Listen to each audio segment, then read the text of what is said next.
Nah, kenapa sih kita akan membahas Indofood ini nih? Ini bisnis inilah yang mendukung Indofood untuk menyalurkan produk-produk mereka.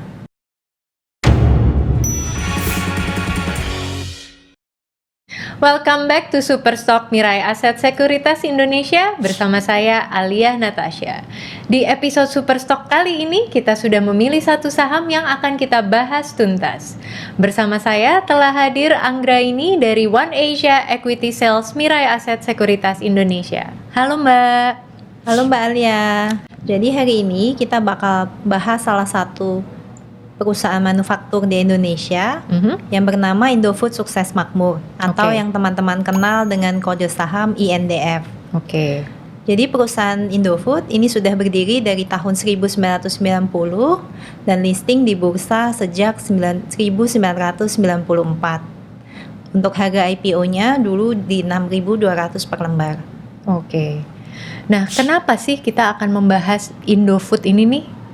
Indofood ini merupakan salah satu perusahaan total food solution yang produk-produknya merupakan market leader di Indonesia. Kita memang tahu nih kalau masyarakat kita memiliki high demand terhadap produk-produk keluaran Indofood. Apa saja sih lini bisnis yang dimiliki oleh Indofood itu sendiri?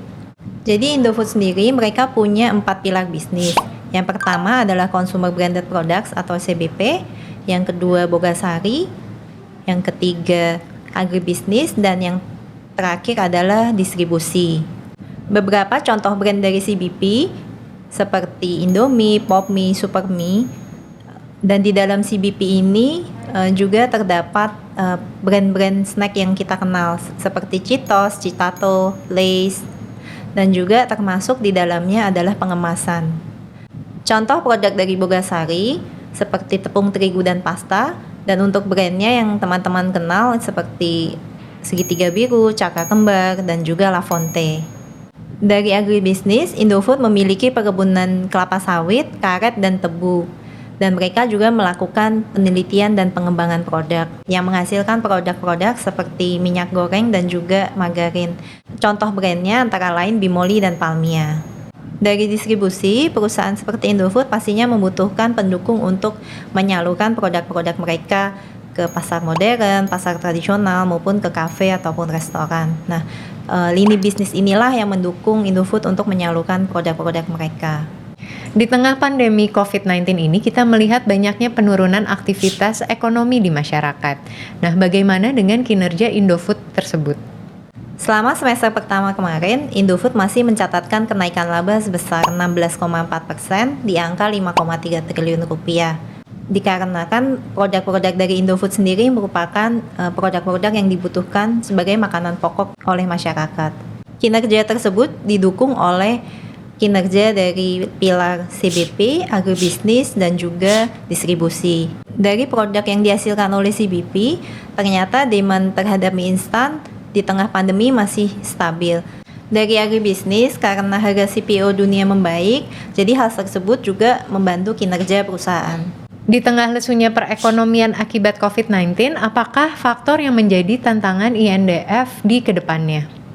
Karena produk-produk Indofood merupakan produk yang dikonsumsi masyarakat sehari-hari, maka consumer demand memegang peranan penting terhadap kinerja perusahaan.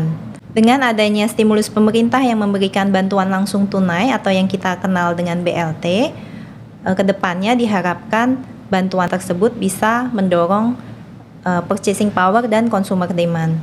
Per hari ini, 11 September, pemerintah mengumumkan bahwa mereka akan memperpanjang periode pemberian BLT. Dari awalnya pemerintah hanya akan memberikan sampai dengan Desember 2020, hal ini diperpanjang sampai dengan Juni 2021.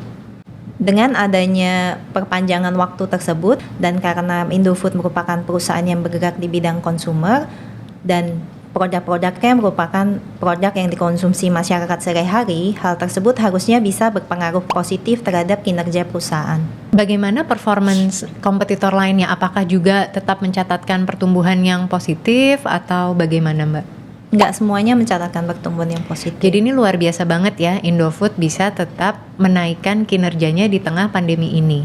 Sebagai tambahan informasi, berdasarkan data year to date, harga saham Indofood masih mencatatkan penurunan sekitar 4%. Dan analis Mirai Aset merekomendasikan Indofood dengan target harga sebesar 8.700 per lembar. Jadi masih layak dikoleksi ya Mbak ya? Iya.